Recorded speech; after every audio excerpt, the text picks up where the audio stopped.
Buenas tardes, espero se encuentren muy bien el día de hoy, 31 de julio del 2023, con ocasión al tercer y último encuentro en la unidad curricular del proyecto de investigación 2, propiamente el Seminario de Justicia Penal Juvenil Venezolana. Bueno, vamos a continuar con lo que quedamos las clases pasadas, haciendo pues un breve resumen. Habíamos dicho que el proceso penal o el sistema de responsabilidad penal de adolescentes como jurisdicción especializada, pues tiene o comporta las mismas fases de jurisdicción ordinaria, llámese fase preparatoria de investigación, fase intermedia, fase de juicio y fase de ejecución, y que la etapa o su fase recursiva, lógicamente, se avista o se abre o se impulsa con ocasión de que las partes, pues de una otra manera, recurran en alguna de estas fases del proceso por algún tipo de decisión en la que no pudieran estar de acuerdo. Entonces, esa fase o esa etapa, se pudiera decir, se avista o se abre en el momento que una parte no está de acuerdo con algún tipo de resolución y lógicamente pues tiene que recurrir. Y el recurso pues va a depender de la fase en que se encuentran y del tipo de decisión que quieran recurrir.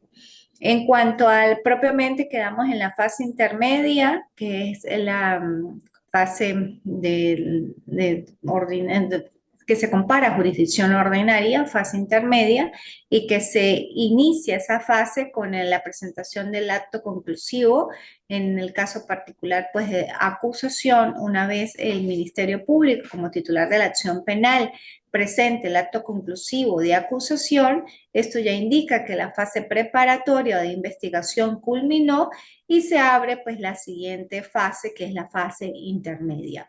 La fase intermedia en el sistema de responsabilidad penal propiamente pues se encuentra en el artículo 570 con lo que debe contener la acusación, que son los requisitos de procedibilidad tanto formales como materiales que debe tener pues la acusación. En este caso me permito leerlos para que ustedes observen cuáles son los requisitos que debe contener una acusación y más en materia de responsabilidad penal de adolescentes. Dice así: la acusación debe contener A, identificación plena y residencia del o la adolescente acusado o acusada. B, relación de los hechos imputados con indicación, si es posible, del tiempo, modo, lugar o ejecución. C, indicación y aporte de los medios de pruebas recogidos en la investigación. D, expresión precisa de la calificación jurídica objeto de la imputación, con indicación de las disposiciones legales aplicables. E, solicitud de la medida cautelar para asegurar la comparecencia a juicio del imputado o imputada. F, ofrecimiento de los medios de prueba que se presentarán en juicio. G, indicación de la sanción que solicita su idoneidad y proporcionalidad. Esos son los requisitos que debe contener la acusación. Pues lógicamente, al llenarse esos extremos, una acusación puede ser declarada admitida total o parcialmente, dependiendo pues si llena o reúne todos los requisitos. Igualmente, pues en materia de responsabilidad penal de adolescentes, hay una disposición que no la abarca en la jurisdicción ordinaria en cuanto a un plazo, se pudiera decir, especialísimo en materia de responsabilidad penal de adolescentes, que es el plazo común de 5 días, que no lo tiene jurisdicción ordinaria, y este plazo está previsto en el artículo 571 de la Ley Orgánica para la Protección de los Niños, Niñas y Adolescentes, y dice así, me permito leer: presentada la acusación, el juez o jueza de control pondrá a disposición de las partes las actuaciones y evidencias recogidas en la investigación para que puedan examinarlas en el plazo común de 5 días y fijará la audiencia preliminar a realizarse dentro de los 10 días siguientes al vencimiento de este plazo. Este plazo pues es más de orden pues garantista también, le permite a las partes que tengan una posibilidad más de revisar la acusación con detenimiento y que una vez revisada la acusación, pues puedan presentar las peticiones a que bien tengan. Esas peticiones pues pueden ser de orden como excepciones, las previstas en el artículo 28 del Código Orgánico Procesal Penal. Recuerden que de manera supletoria el sistema de responsabilidad penal de adolescentes toma normativa de otras leyes, no solamente del Código Orgánico Procesal Penal, sino de otras leyes orgánicas o especiales que puedan ayudar en algún punto a resolver alguna decisión conforme a esa institución procesal que esté prevista en otra normativa. Igualmente, pues la víctima puede adherirse a la acusación fiscal el día anterior fijado para la audiencia preliminar. Las partes tienen facultades y deberes, que eso está establecido en el artículo 573 de la ley, entre ellas señalar los vicios formales o la falta de fundamento de la acusación, oponer excepciones, solicitar el sobreseimiento, proponer el acuerdo conciliatorio, solicitar la imposición, revocación o sustitución de una medida cautelar, solicitar la práctica de una prueba anticipada, solicitar la imposición inmediata de la sanción en caso de admisión de los hechos, plantear cualquier cuestión incidental que permita una mejor preparación del debate, ofrecer los medios de prueba necesarios para resolver las cuestiones propias de la audiencia preliminar. El adolescente imputado y su defensor o defensora deben además proponer la prueba que presentarán en el juicio. El juez de control pues tiene una limitación que tomará pues las providencias necesarias para que la audiencia preliminar no se debata en cuestiones propias del juicio oral. Esto es igual en jurisdicción ordinaria. El juez de control en fase intermedia y en fase preparatoria no puede subvertir el orden procesal y no puede tomar funciones que no le competen. En este caso, como juez de control, lo que tiene en ese momento en la fase intermedia o su función principal es hacer, como su nombre lo dice, el control formal y material de la acusación, verificar que la acusación reúne los requisitos de procedibilidad formales, y reúne los requisitos que debe contener una acusación, y los de orden material que van dirigidos netamente en todo caso, al tipo penal y al hecho. Si el hecho que la persona presuntamente cometió encuadra en un tipo penal y que ese tipo penal es el que el fiscal del Ministerio Público imputó y está reflejado en la acusación. Establecer ese control y verificar si el hecho encuadra en el tipo penal y que si las pruebas que el Ministerio Público determinó y estableció y señaló son lícitas, legales, pertinentes y necesarias para el juicio como tal, no solamente las del fiscal del Ministerio Público, sino las del defensor.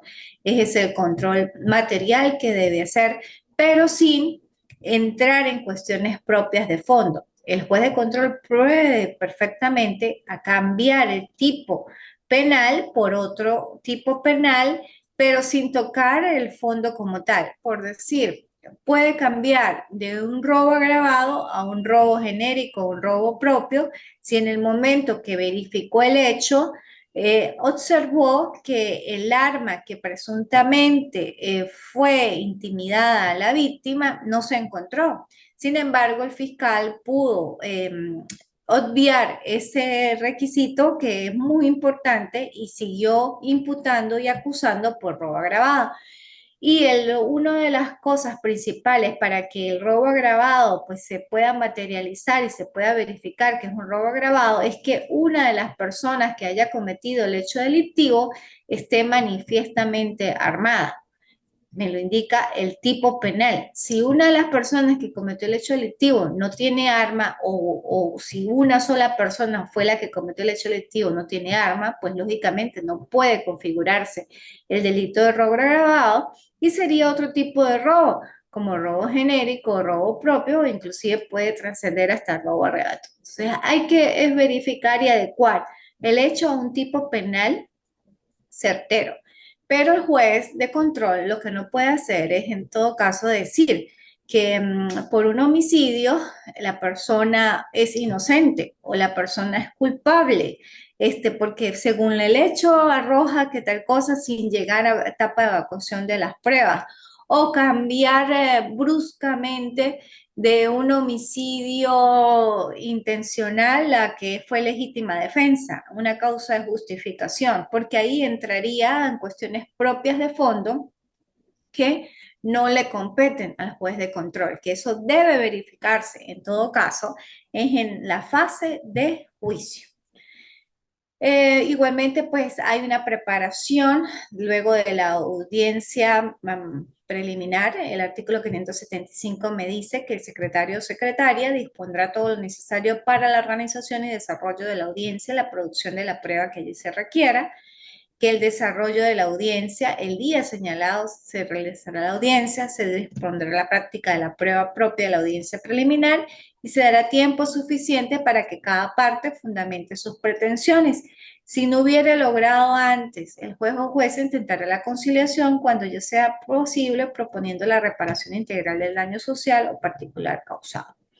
El desarrollo de la audiencia pues, requiere requisitos o formalidades que para mí, en todo caso, son esenciales. En el tiempo que yo estuve como juez, pues para mí era muy importante siempre iniciar la audiencia con las formalidades. Eso es lo que le da majestad a una audiencia, o sea, la altura necesaria de que el justiciable y que de las partes tengan presente que se encuentran en un recinto jurisdiccional y que no se encuentran en un recinto recreativo. Esa es la majestad que debe tener el juez y la parte jurisdiccional y lo que le da pues ese toque característico de manera jurisdiccional y que las partes se ubiquen y se enfoquen que deben actuar con respeto, con ética, porque están en un estrado jurisdiccional en presencia de un juez que es nombrado por el Estado y que tiene la facultad de decir el derecho.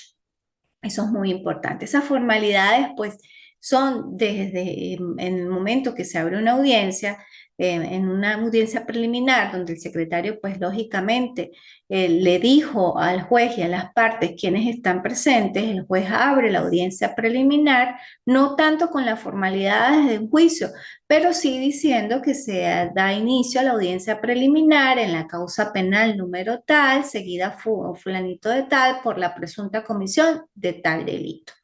En ese momento, pues, le da la palabra al fiscal del Ministerio Público para que presente sus alegatos de acusación y presente su acusación como tal.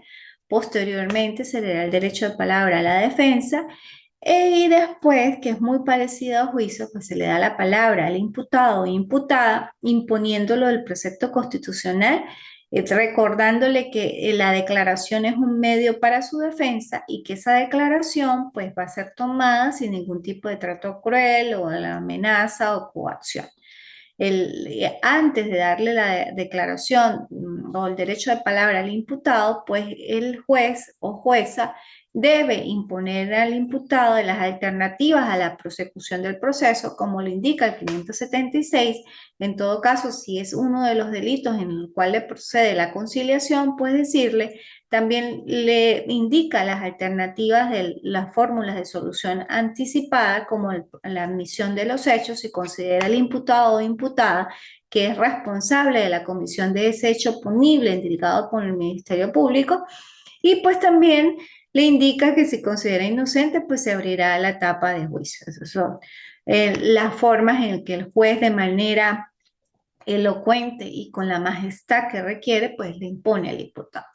Luego se hace el desarrollo de la audiencia, el juez pues procede a admitir o no admitir la acusación, a admitir o no admitir las pruebas o admitirlas parcialmente, porque también puede ser igualmente las pruebas de la defensa y dependiendo de la alternativa o de la fórmula de solución anticipada, pues bueno, tomará la resolución correspondiente.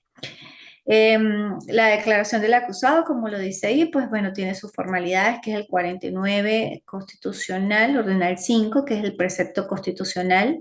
La decisión, el juez admite, como ya indiqué, total o parcialmente la acusación, las pruebas, ordena la corrección de vicios formales si existieren, homologa los acuerdos conciliatorios si da lugar, resuelve las excepciones de las partes, porque también pues en el desarrollo de una audiencia preliminar pueden oponer excepciones. Lógicamente estas excepciones tienen que haber estado ya previamente visualizadas y contenidas en el expediente, porque para eso se da el plazo común de 5 días, o sentenciará conforme al procedimiento de admisión de los hechos y resolverá, modificará de acuerdo a las medidas de coerción personal que tenga el imputado o imputada.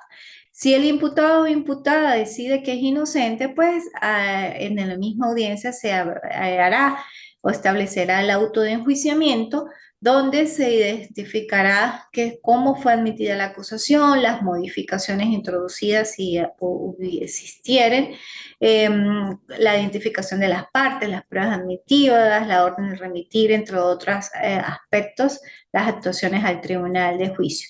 Y se remitirán las actuaciones dentro de las 48 horas siguientes al tribunal de juicio, pues para su respectiva recepción. Luego me habla el artículo 585, los requisitos de procedencia para la prisión preventiva como medida cautelar. Recuerden que la prisión preventiva es una institución procesal propia del sistema de responsabilidad penal de adolescentes y que pues es una medida en todo caso de coerción personal gravosa porque efectivamente priva de la libertad al adolescente o adolescente imputado o imputada, pero dependiendo de ciertas características. ¿Cuáles son las características en todo caso? O cómo procedería una prisión preventiva siempre y cuando se tenga la certeza de que existe un hecho punible, perseguible de oficio, cuya acción no se encuentre evidentemente prescrita, fundados elementos de convicción para estimar que él o la adolescente ha sido autor o autora o participe en la comisión de un hecho punible, un riesgo razonable de que el adolescente se evadirá del proceso, temor fundado de destrucción o obstaculización de las pruebas y peligro grave para la víctima, denunciante o testigo. Esta medida pues no procederá sino en los casos que conforme a la calificación dada por el juez o jueza será admisible la privación de libertad. ¿Qué quiere decir esto? Que la prisión solo procede en los casos de delitos que merezcan como sanción la privación de libertad. Quiere decir delitos graves. ¿Cuáles serían los delitos graves? Los contemplados en el artículo 628 de la Ley Orgánica para la Protección del Niño y Niña Adolescente, y ya vamos a ir para allá, que son los delitos graves en los que en todo caso generan o merecen privación de libertad. Igualmente, pues como medida cautelar menos gravosa están las medidas cautelares previstas en el artículo 582 de la ley especial. Entre ellas, pues son modalidades en que al adolescente se le puede dar la libertad, pero condicionada. ¿Condicionada a qué? En primer lugar, bueno, puede ser detención en su propio domicilio o en custodia de otra persona. Puede tener la obligación de incorporarse bajo los cuidados o vigilancia de una persona o del consejo comunal o la organización social, la obligación de presentarse periódicamente ante el tribunal o la autoridad que éste designe, la prohibición de salir sin autorización del país, la prohibición de concurrir a determinadas reuniones o lugares, la prohibición de comunicarse con personas determinadas, puede ser con la víctima o con los defensores de la víctima, los abogados de la víctima, perdón, la prestación de una caución personal no pecuniaria, la obligación de incorporarse al sistema educativo o a un tipo de trabajo lícito. Y bueno, cualquier otro tipo de medida que a juicio del tribunal considera que le puede servir al adolescente. También el artículo 583 pues me habla de la admisión de los hechos que ya lo dije anteriormente, que pues puede admitir los hechos el imputado o imputada y pues se le hará la rebaja de la sanción, sea que no privativa o privativa, igual pues puede rebajarse la sanción.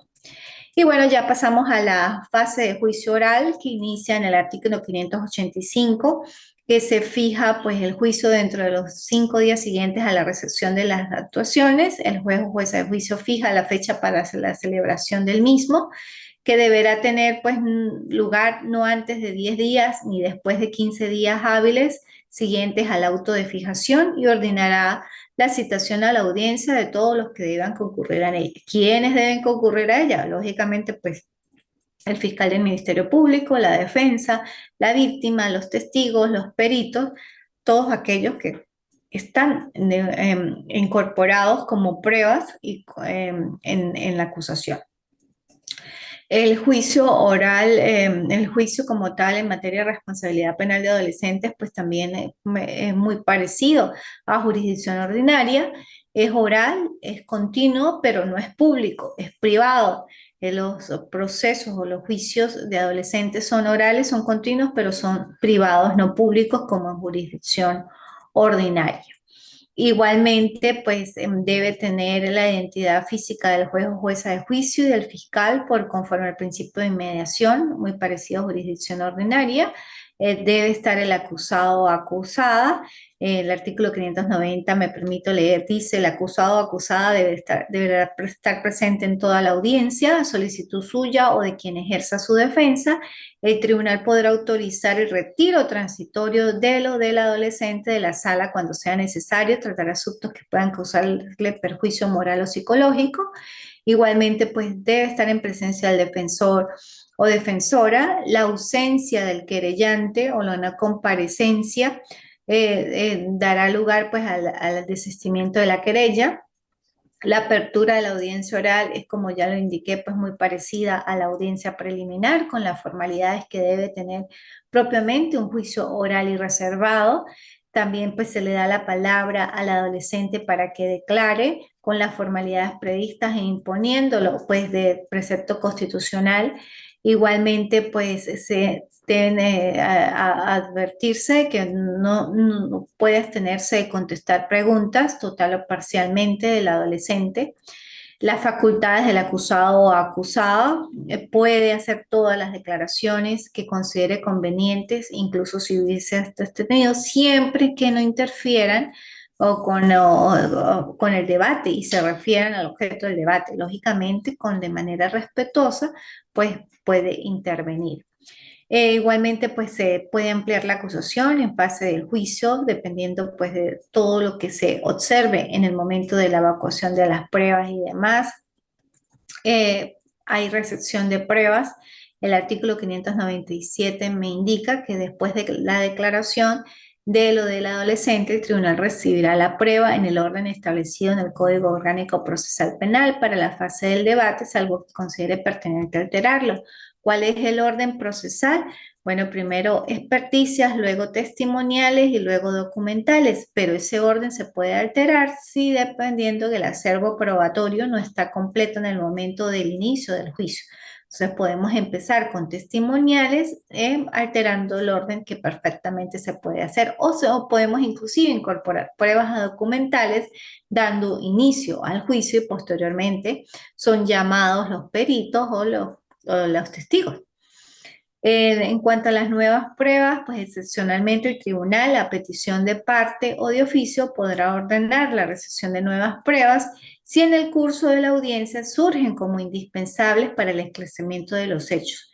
El tribunal cuidará de no reemplazar por este medio las actuaciones propias de las partes. Lógicamente que no puede subvertir el orden, no puede el juez pues, colocarse como fiscal o colocarse como defensor, sino tiene que las partes pues, puedan establecer todo este tipo de situaciones.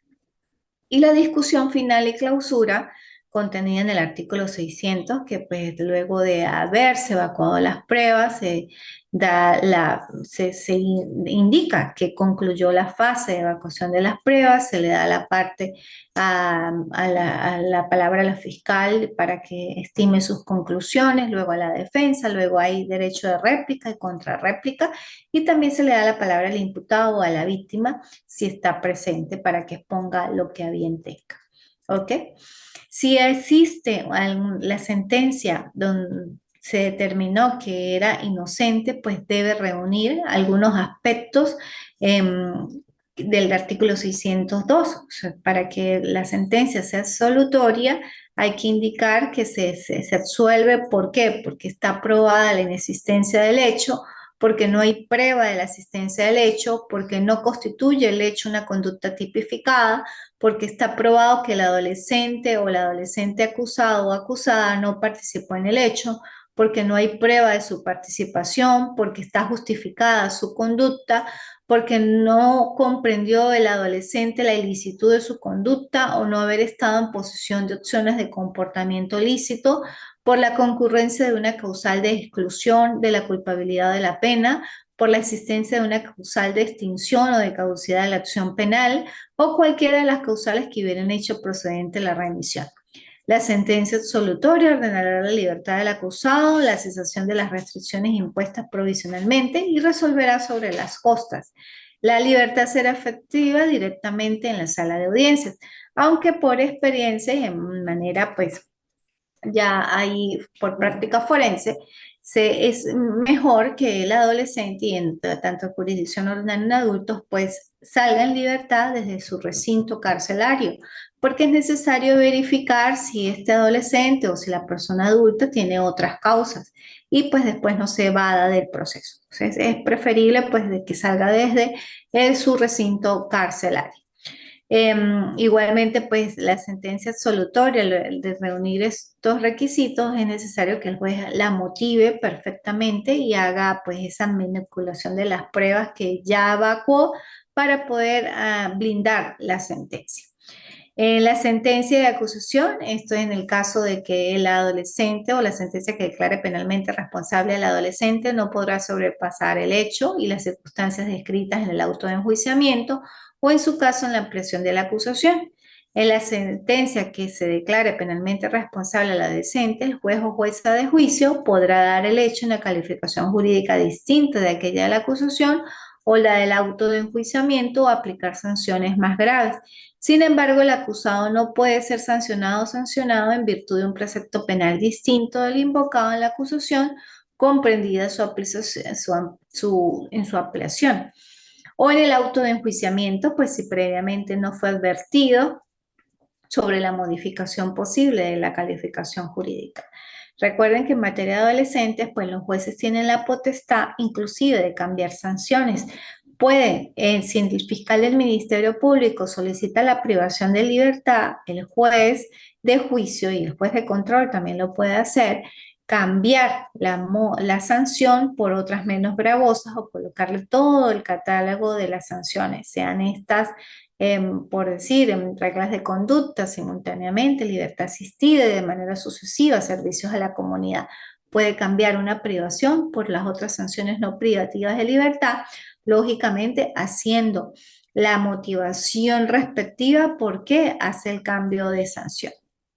Los requisitos de la sentencia pues también son prácticamente iguales a los de jurisdicción ordinaria, entre ellos están la mención del tribunal y la fecha en que se dicta, nombre y apellido del acusado o acusada y los demás datos que sirven para determinar su identidad personal, la anunciación de los hechos y circunstancias que hayan sido objeto del juicio, la determinación precisa y circunstancial del hecho, la exposición concisa, la parte dispositiva con mención de las disposiciones legales aplicables, la indicación de la sanción y, pues, lógicamente, la firma del juez o jueza del juicio.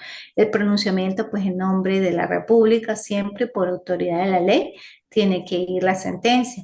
Las actas del debate también, que son anteriores a la resolución o la sentencia propiamente, tienen unas formalidades como lugar y fecha siempre del inicio del acta del debate, nombre y apellido del juez y de las partes intervinientes, el desarrollo del debate con mención de quién es el que se está en ese momento declarando, las solicitudes y las decisiones que se resolvieron durante el desarrollo de esa audiencia y que están contenidas en el acta del debate, la observancia de las formalidades esenciales, otras menciones previstas en la ley o que el juez o jueza de juicio ordene por sí de solicitud de partes, la forma en que se cumplió el pronunciamiento de la sentencia con mención de las fechas pertinentes y la firma del juez o juez de juicio y del secretario o secretaria. Posteriormente, en la sección quinta, comienza la fase de los recursos. Que bueno, ahí es como se pudiera decir que se altera un poco, ¿no? Porque sería lo mejor seguir con la parte de ejecución. Sin embargo, pues la ley colocó en la sección quinta los recursos, los voy a nombrar rápidamente porque pues también ya me queda pocos minutos. Entre ellos está la revocación, apelación, apelación de autos, apelación de sentencia. Tiene los requisitos para que cada uno de ellos proceda. La apelación de sentencia definitiva igualmente pues se rige por las reglas del Código Orgánico Procesal Penal, igual la apelación de autos. eh, Tiene una legitimación que solamente pueden apelar las partes en contra de las decisiones que le causen agravio, siempre que no hayan contribuido a provocarlo. Quienes se consideran partes: el Ministerio Público, él o la querellante, la víctima, el imputado o imputada, su defensor o defensora. Por el imputado o imputada podrá recurrir su defensor o defensora, pero no contra su voluntad expresa. ¿Qué quiere decir esto? Que el imputado tiene que estar acorde o de acuerdo con que el defensor o su defensora va a apelar. Si no está de acuerdo, pues esa sentencia adquirirá la cualidad de cosa juzgada. También se encuentra el recurso de casación, que son las sentencias que proceden del Tribunal Superior, en este caso la Corte Occidental de Apelaciones en materia de responsabilidad penal de adolescentes, o la Corte Superior de Responsabilidad Penal de Adolescentes. Igualmente está el recurso de revisión, muy parecido a jurisdicción ordinaria, con quienes tienen la facultad de recurrir en revisión: el sancionado o sancionada, él o la cónyuge, la persona con quien tenga unión estable de hecho, cualquier pariente, el defensor o defensora pública o privada, el Ministerio Público, las organizaciones de defensa, el juez o jueza de ejecución inclusive. El trámite, procedencia y efectos de los recursos: la apelación, la casación y la revisión se interpondrán, tramitarán y resolverán conforme lo dispone el Código Orgánico Procesal Penal, y procederán por los motivos y tendrán los efectos allí previstos. Para el recurso de casación se reducirán los plazos a la mitad, y si este no es divisible por dos, al número superior. Eso es en cuanto a la celeridad procesal, los lapsos se reducen. Otras disposiciones están las contenidas en el artículo 614, que ahí hablamos desde la autoridad competente será el lugar de la acción o omisión que constituya el hecho punible, observadas las reglas de condición, continencia y prevención. Eso es algo muy particular en materia de adolescentes, que se puede declinar competencia, o sea, y que se puede, en todo caso, un juez de ejecución totalmente declinar la competencia a otro juez de otra localidad, ¿no? Por orden que será competente y observando las reglas pues, de conducción y de continencia y prevención. En todo caso, la prescripción de la sanción pues, está también establecida de manera enfática en el 615, que dice que la acción prescribirá a los 10 años en casos de hechos punibles para los cuales se admita la privación de libertad como sanción, a los 5 años cuando se trate de otro hecho punible, y salvo aquellos casos que la prescripción sea más favorable, lógicamente, según lo prevé el artículo 90 de esta ley, y a los 6 meses en los casos de delito de instancia privada o de faltas. Se toma son los tiempos establecidos en la Ley Orgánica para la Protección de los Niños, Niñas y Adolescentes. No hay lugar a la prescripción extraordinaria que está establecida en el Código Penal. La evasión y la suspensión interrumpen la prescripción, y los términos señalados para la prescripción de la acción se contarán conforme al Código Penal y el Código Orgánico Procesal Penal por normas de remisión, ¿no? Pero pues lógicamente se toman los primeros tiempos que están en el encabezamiento del artículo 615. Está la prescripción de las sanciones, que es otra forma de que prescriba pues en un momento de esa acción judicial, pero ya se prescribe como sanción porque ya fue pasada a fase de ejecución, y prescriben en un tiempo igual al ordenado para cumplirlas más la mitad. ¿Qué quiere decir esto? Que si se impuso 2 años de regla de conducta, la mitad de 2 años es 1. Entonces tendrían que pasar más de 3 años para poder prescribir una sanción en el caso de que haya sido una Profe, sanción. disculpe, tengo una pregunta. Me imagino que todo esto se le explicará al menor de edad, ¿verdad? Este proceso. Sí. Todo eso se le explica al adolescente, desde el inicio de su proceso, desde que está siendo imputado, procesado. Se le explica cuál sería el orden, porque la ley, recuerden, Eva, que la ley de responsabilidad penal de adolescentes, uno de sus objetivos es que es un juicio educativo. El adolescente tiene el derecho de Cierto. ser informado de todo su proceso y cómo son las sanciones, cuál es la forma en que puede ser sancionado, qué pasa si es declarado responsable penalmente. Si el delito es uno de los que están establecidos en el 628, pues lógicamente se le generará privación como sanción, pero que esa privación inclusive como sanción puede ser modificada o cambiada por el juez de control o del juez de juicio, dependiendo de la conducta predelictual del adolescente. Porque si un adolescente, pues, estuvo, sí, cometió un hecho delictivo, pero, o sea, es primario en la comisión del hecho delictivo, no puede ser considerado como un criminal como tal, o sea, no tiene una Claro. conducta criminal o delincuente, pues se pudiera tomarse las pautas de la aplicación de la sanción, que son las establecidas en el artículo 622, y pues cambiarle la sanción. Entonces, eso es.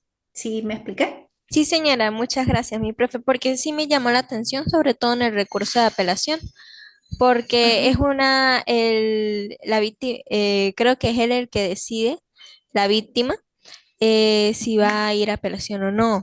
Entonces sí me llamó bastante la atención por eso y se lo quería pues preguntar desde hace rato. Ok. Recuerda que la apelación se genera porque una de las partes no está de acuerdo. ¿Es No cierto? necesariamente tiene que ser la víctima, sino también el imputado, pues lógicamente, pero no contra su voluntad. O sea, si el imputado quiere apelar de su decisión, ¿quién es el que tiene, en todo caso, la cualidad? Él, por supuesto, pero ¿quién tiene la parte jurídica para hacerlo? Su defensor o defensora. Pero su defensor o defensora no puede apelar si el Si imputado no él no quiere, quiere. si él no quiere. La víctima puede apelar también de la decisión que tome el juez. O sea, siempre va a haber una parte que no está de acuerdo, por decir, en un juicio o en una audiencia preliminar o inclusive en una audiencia de ejecución. Si el juez resolvió que debía cambiarle la sanción o modificarle la sanción, puede ser que el fiscal no esté de acuerdo en eso y apele. Entonces va a depender de lo que la parte, o sea, si está o no está de acuerdo. Si no está de acuerdo, pues recurrirá casi siempre. Y si están todas las partes contestes, no hay problema, pues todas las decisiones quieren la cualidad de cosa juzgada y pues ya no puede recurrir. Por eso es muy importante los lapsos procesales. O sea, los lapsos procesales no pueden ser relajados a voluntad de las partes, son de orden público. Y por eso, pues también yo soy enfática en el cumplimiento de las actividades. Son lapsos académicos, pero se reflejan en lapsos procesales, porque ustedes como futuros abogados no pueden estar relajando los lapsos académicos a voluntad. Ay, porque se me olvidó, porque no tenía electricidad. Sí, yo entiendo las Cierto. cuestiones de electricidad en Ajá. Venezuela, pero también ustedes tienen un plan de evaluación desde el inicio del trimestre. Ustedes tienen que prever todo eso. Entonces, si tienen un plan de evaluación, es lo que le da garantía a ustedes y garantía a mí como docente de que me lo están mostrando y que yo tengo que ganarle al tiempo, por decir, y ganarle a estas circunstancias. No dejar para último momento el ingreso de la tarea, porque inclusive se le da una semana. No puede ser que en una semana todos los días se le vaya la electricidad, todos los días no tenga tiempo. Entonces es cuestión de voluntad y de organización. Entonces, por eso es muy importante que el abogado sea, o sea, honesto inclusive y correcto en su momento de presentar, porque esto es igual. Una tarea, un lapso procesal. Un defensor o un fiscal no puede llegar al tribunal y decir, ay, es que sí, yo sé que se me pasó el tiempo para Sí. recurrir, pero ¿será que usted me permite hoy recurrir? No, No, no, no. o sea, no, eso no es así. Ya pasaron los 5 días, si es apelación de autos, pues 3 días para apelación de autos, 5 porque para definitiva se reducen a la mitad. No, eso no es así. Lógicamente, el juez de juicio, de control, inclusive de ejecución, dependiendo, bueno, de lo que se recurra, pues le va a decir, doctor, pues recurra. Pero, ¿qué va a hacer la corte? Porque nosotros, los jueces de primera instancia, no van a resolver una apelación, resuelve la corte. La corte lo primero que revisa, porque yo fui juez de la corte de apelaciones, lo primero que uno revisa haciendo ese control es los días de audiencia. La admisibilidad Ok, por ajá. temporaneidad o eso es lo primero que revisamos, porque no entramos al fondo sin antes revisar el tiempo. Entonces, lo primero que hace el juez de la Corte de Apelaciones es revisar los días hábiles. Si los días hábiles están, pero el fiscal o el defensor o la víctima, si está querellada o interpuso acusación privada, presentó la acusación fuera del lapso, le va a decir de una vez, se declara inadmisible el recurso de apelación por extemporáneo. No entra a tratar el fondo porque ya por el tiempo está extemporáneo y eso es un deber de la parte hacerlo en el tiempo oportuno. Por eso, o sea, los lapsos procesales son de orden público, no pueden ser relajados a voluntad de las partes y el estudiante, desde el momento que está estudiando derecho, tiene que estar, o sea, contesta en eso y regular su comportamiento. Por eso yo soy fuerte en cuanto a la presentación de las actividades porque lo asemejo a lapsos procesales. No, y está Ajá. muy bien, profe. Sí, lo considero muy importante porque sobre todo la profe Zulay es la que nos comenta que hay muchas personas que a pesar de que eso es bastante claro, pues cometen el error de no respetar esos lapsos de tiempo, esos lapsos procesales Ajá, es así. Y eso aplica no solamente en materia penal, ssino aplica en todo, en en materia todas las civil, en áreas. materia, sí, todo tiene un lapso procesal, todo, todo. Inclusive para interponer la acusación, si está detenido, el fiscal del Ministerio Público tiene un deber de presentar la acusación en el tiempo oportuno. Si no hay decaimiento de la medida, sí lo puede hacer. Pero si el detenido, o sea, si el adolescente o el adulto está detenido, y presentó la acusación, supongamos en el caso de adolescentes, que tiene una detención preventiva, que al 11.º día tiene que presentar la acusación porque se decretó una detención preventiva, no la presentó al día 10, si no llega y la presentó al día 11, el defensor puede solicitar el decaimiento de la medida de detención y debe el juez decretar una medida cautelar que no genere privación. En el caso de los adultos igual, puede haber decaimiento de la privación. Entonces es muy delicado y eso hay que cumplirlo, no, no puede ser relajado y es el deber ser. Y eso no solamente aplica en Venezuela, sino eso aplica en todos los lugares del mundo. O sea, los lapsos procesales son de orden público y no nos pueden ser relajados a voluntad de las partes, como regla general. ¿Ok? Muchas gracias, profe. Bueno, a la orden. Gracias a usted por preguntar y por estar conectada. Ajá, en cuanto a las medidas, dijimos que en fase de ejecución, una vez llegue, ya terminamos fase de juicio, vamos a la cuarta fase, fase de ejecución. La fase de ejecución, pues lógicamente se inicia desde el momento que el adolescente fue declarado penalmente responsable, sea en fase de control o sea en fase de juicio, el expediente, las actuaciones pasan a fase de ejecución, el juez de ejecución va a realizar el respectivo ejecútese de esa sanción y pues creará en el ejecútese la forma como debe cumplir el adolescente la sanción que fue impuesta por el Tribunal de Control o por el Tribunal de Juicio. ¿Cuáles son las sanciones que pueden ser impuestas? Bueno, orientación verbal y educativa, que es una sanción como que se levanta un acta, como un regaño que se le hace al adolescente sobre la conducta desviada que se constituye un delito. Allí, esa sanción puede ser de ejecución inmediata por el mismo juez de control o por el mismo juez de juicio.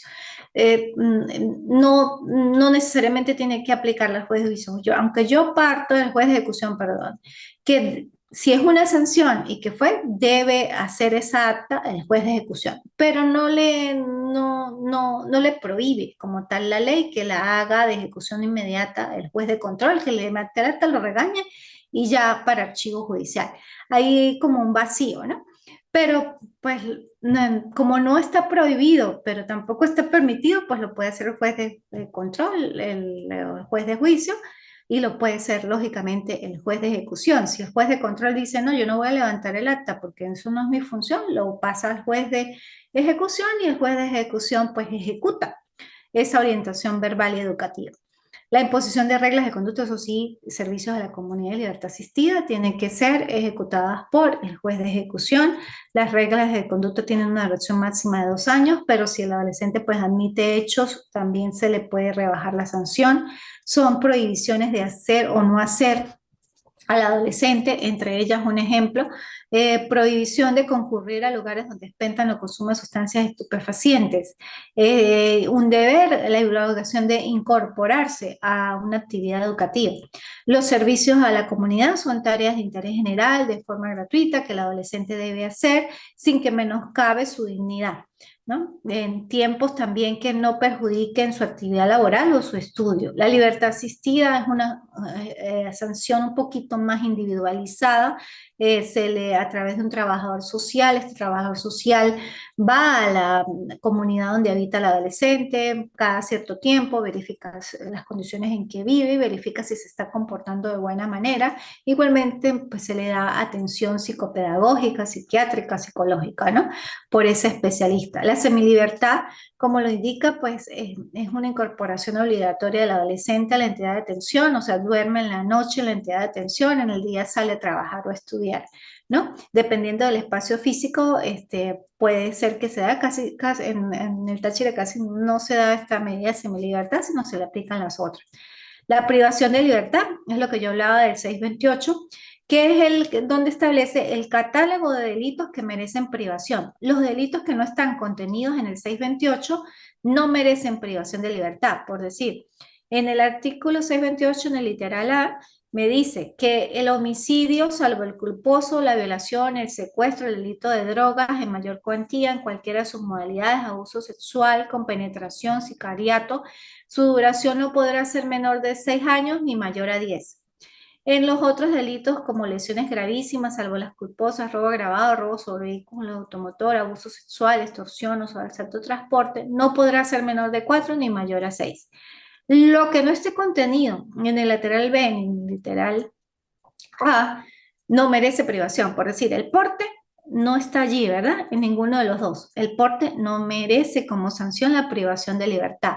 El robo arrebatón no está allí tampoco. El robo genérico tampoco. El contrabando tampoco. Bueno, cantidad de delitos, peculado, concusión, nada de eso está aquí. Entonces, esos que no están no merecen como sanción privación y merecen como sanción otro tipo de medidas que no generen la privación. ¿Cuáles? Reglas de conducta, libertad asistida, servicios de la comunidad, orientación verbal y educativa.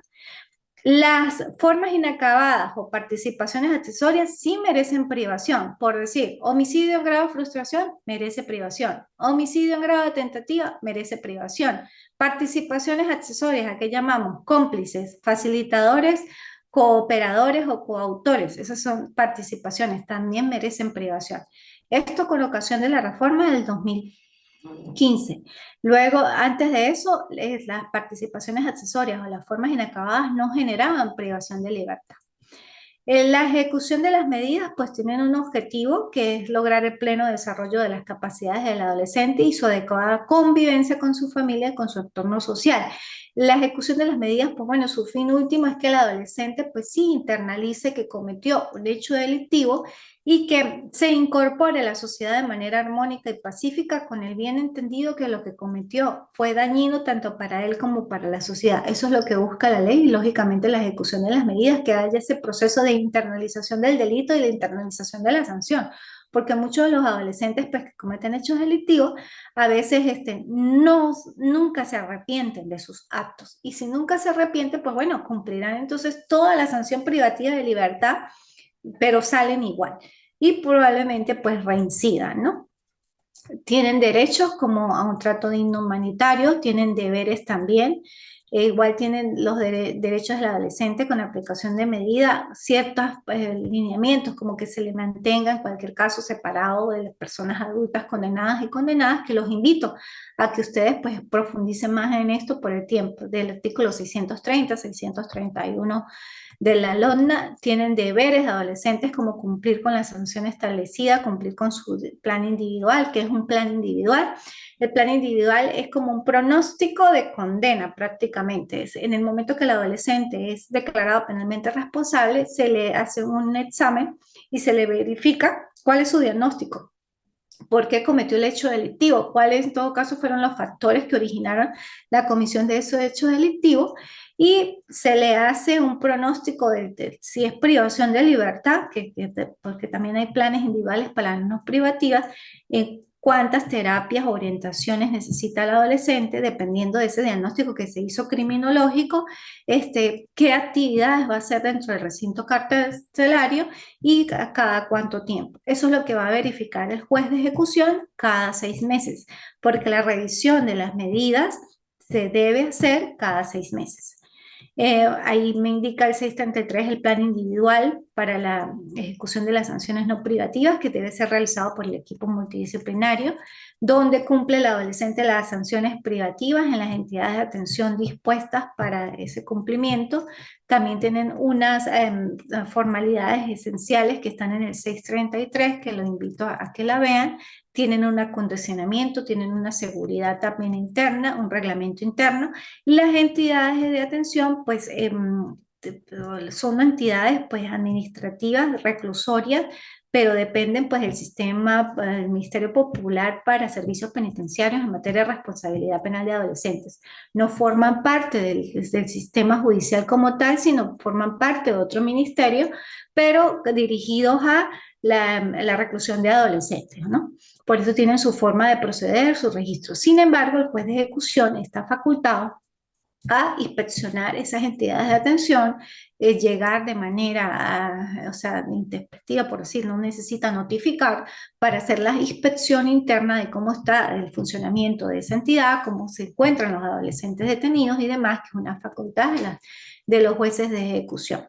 Y bueno, está en la ejecución de las medidas no privativas, en el 643, los invito a que lo lean, su cumplimiento, el control de las medidas que corresponde al juez de ejecución, las funciones del juez de ejecución, que entre otros está vigilar con las medidas que sean impuestas en la sentencia, velar porque no se vulneren los derechos del adolescente durante el cumplimiento de las medidas y bueno, velar por las garantías que el adolescente detenido o detenida pues se necesite, que es necesario en todo caso que estén preservadas, ¿no?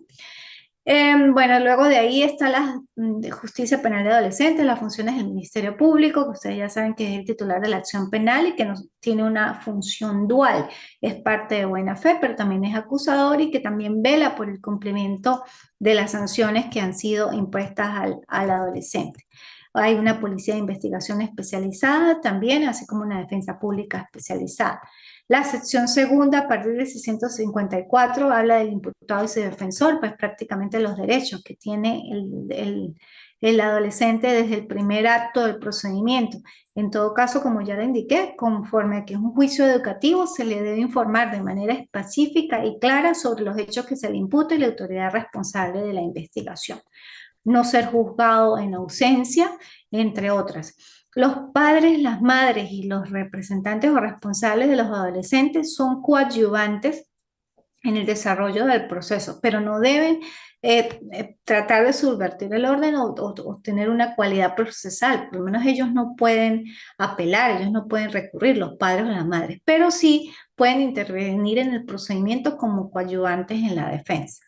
Igualmente, pues están las funciones del defensor y defensora pública, que pues debe tener un abogado de confianza, en este abogado privado. Si no tiene un abogado privado de confianza, no tiene los medios para sufragar un abogado privado, pues el Estado le propenderá a un defensor público. Están quienes se consideran víctimas, perdón, el artículo 661 entre otras, pues el primero, al directamente ofendido o ofendida por el hecho punible, al cónyuge o la persona con quien haga vida marital, a los socios o socias, a las asociaciones y demás, que también pues los invito a que ustedes profundicen quiénes son víctimas, pero esos son en materia de adolescentes. Los derechos de la víctima, intervenir al proceso, ser informado o informado, solicitar la protección frente a los probables atentados contra la familia, ejercer las acciones civiles derivadas de la acción pública.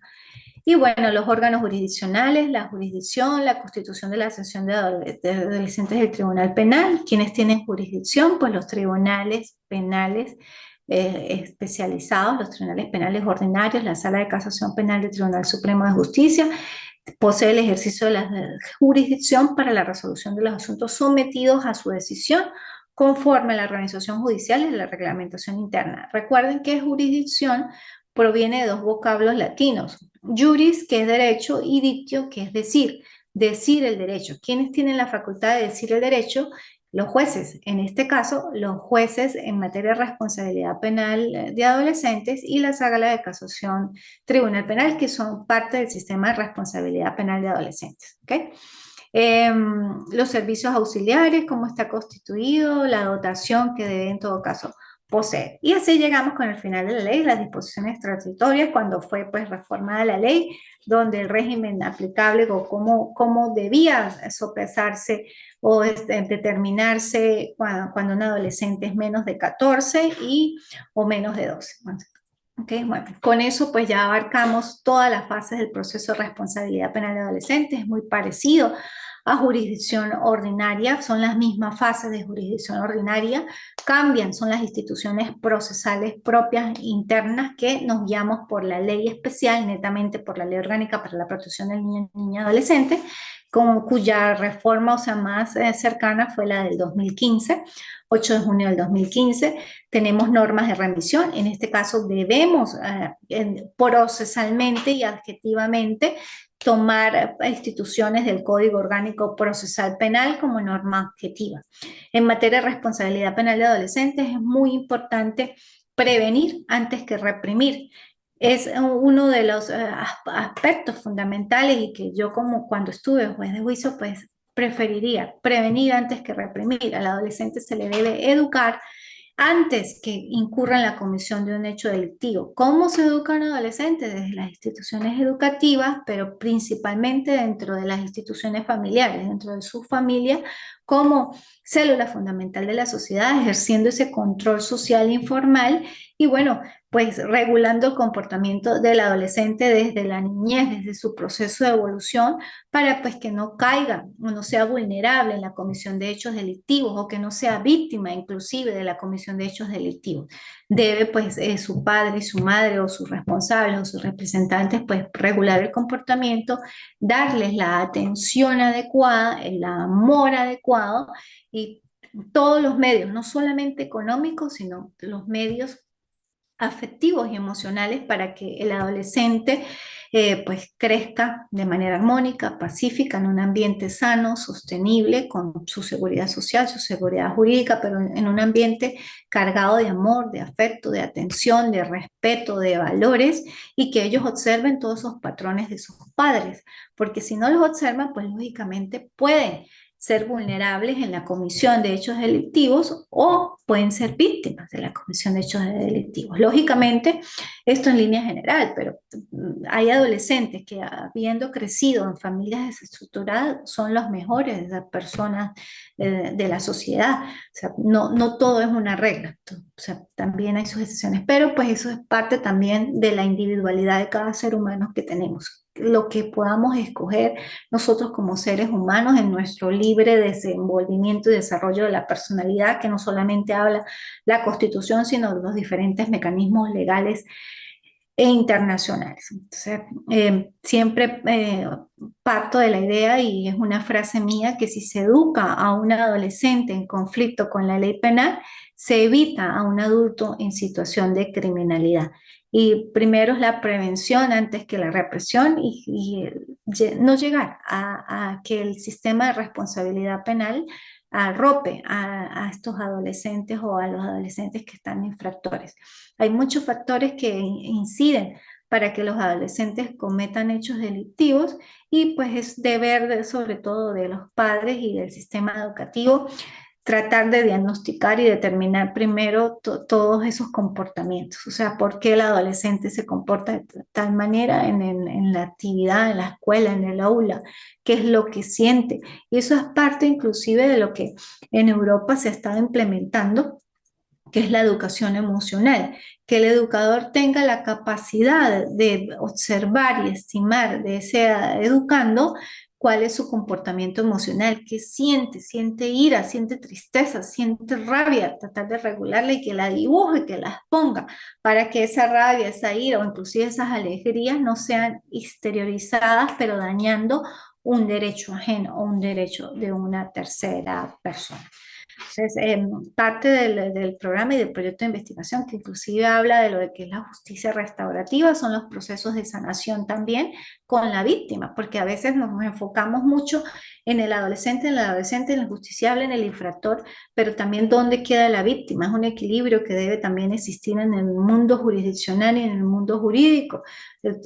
¿Qué siente la víctima? La víctima puede perdonar al adolescente infractor o a la persona que cometió el hecho delictivo. Son procesos de sanación que muchas veces pues no estamos capacitados o sí en ese conocimiento no solamente académico o práctico, sino a nivel de emociones. Lógicamente que una persona que ha sido agredida por otra o que a un familiar le cercenó la vida, a un adolescente o cualquier otra persona, perdonar a la que lo cometió es difícil. Pero pues eso no solamente es bueno para los demás, sino es bueno para la persona que lo siente. Entonces, eso es lo que habla la justicia restaurativa como parte del programa y como parte de justicia penal juvenil, los procesos de sanación de la víctima en cuanto a su capacidad de perdonar a la otra persona agresora que cometió pues el hecho delictivo, el victimario. Bueno, con esto pues concluimos el proyecto de investigación. Los invito a que sigan ahondando. En el aula virtual pues está ya un poco más lo que es la justicia restaurativa para que lo lean, la ética. Pueden hacer su artículo académico de cualquier punto que expuse hoy o de cualquier punto anterior. El plan de evaluación dice que sobre la unidad 4 y 5, el módulo 4 y 5, pero si ustedes desean, en este momento soy flexible, hacerlo sobre la unidad 1, sobre lo que son los derechos y deberes y garantías o sobre cualquier otro aspecto, sí enfocado en el sistema de penal juvenil, lo pueden hacer. Inclusive lo pueden hacer a nivel universal, internacional. Hay una página que se llama el Observatorio Internacional de Justicia Penal Juvenil y ahí hay muchos libros en materia de adolescentes infractores.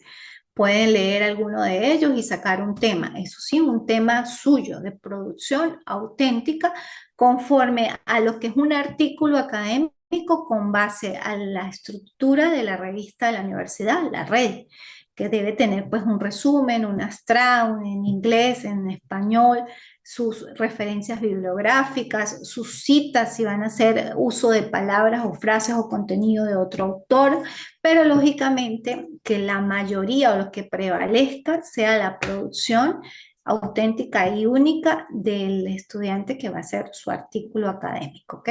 Con un tema también llamativo y demás. Para eso, pues también, bueno, ya se les está acercando el tiempo para que lo presenten, pero sí con una estructura de la revista Red. No es que me hagan un ensayo, tipo ensayo, una disertación escrita sin estructura y sin conocimiento también de las normas APA, que es muy importante, ¿ok? Entonces, bueno, cualquier cosa estoy a la orden y estamos en contacto y nos veremos en otros trimestres si Dios nos da la posibilidad. Hasta luego, ¿alguna pregunta? No, mi profe, muchas gracias. Eso de justicia restaurativa es muy, muy interesante. Siento que puedo sacar material de ahí para hacer un artículo científico. Sí, lo puedes hacer. Y justicia restaurativa en materia de adolescentes. De hecho, en Venezuela se trató de implementar, pero no ha llegado al proceso de implementación de lo que es la justicia restaurativa y los procesos de sanación de la víctima con el victimario, porque todavía pues como que el mundo, bueno, en Venezuela como tal no está preparada para esas formas de perdón, porque son formas de perdón. Tiene que haber, lógicamente, un equipo multidisciplinario que Cierto, guíe a la víctima a esos procesos de perdón y de reflexión y que inclusive si el victimario está allí, pues que puedan haber procesos de diálogo entre la víctima y el victimario. Entonces, colocar a una víctima al frente de una persona, supongamos que le cercenó la vida a un familiar o a un ser muy querido, fuerte, muy es muy fuerte. fuerte, muy fuerte. Entonces todavía no hemos llegado a ese punto y yo creo que de manera general a ese punto de perdón, ¿no? Pero sí es necesario más que perdonar a esa persona, sino perdonarnos a uno mismo y tener, porque si no el cuerpo va a somatizar todo lo que sentimos y al final a la larga va a perjudicar a la víctima, al que quedó. Entonces es preferible perdonar y bueno, intentar perdonar y que existan esos procesos de sanación. ¿ok? Es un tema muy importante y se consigue mucho en la web de justicia restaurativa. Y en el aula virtual yo coloqué también algo de justicia restaurativa por una Excelente, ponencia que hice en una oportunidad en la Universidad de Seguridad de la UNES. Hablé sobre la justicia restaurativa y los procesos de perdón entre víctima y victimario. Bueno, ahí le dejo, ahí tiene material bastante para que pueda crear su hermoso artículo, Eva. listo, ¿Algo muchas más que me gracias, quieras profe. No, preguntar? así A estoy la bien, hora. muchas gracias. Ah, Excelente bueno. exponencia, profe. Ah, bueno, gracias, gracias. Estamos en contacto y bueno, nos vemos con el favor de Dios mañana en las otras clases. Listo, Chao, perfecto. Eva. Chao. Feliz tarde. Saludos a todos por allá. Listo, con gusto, mi profe. Hasta luego. Hasta luego.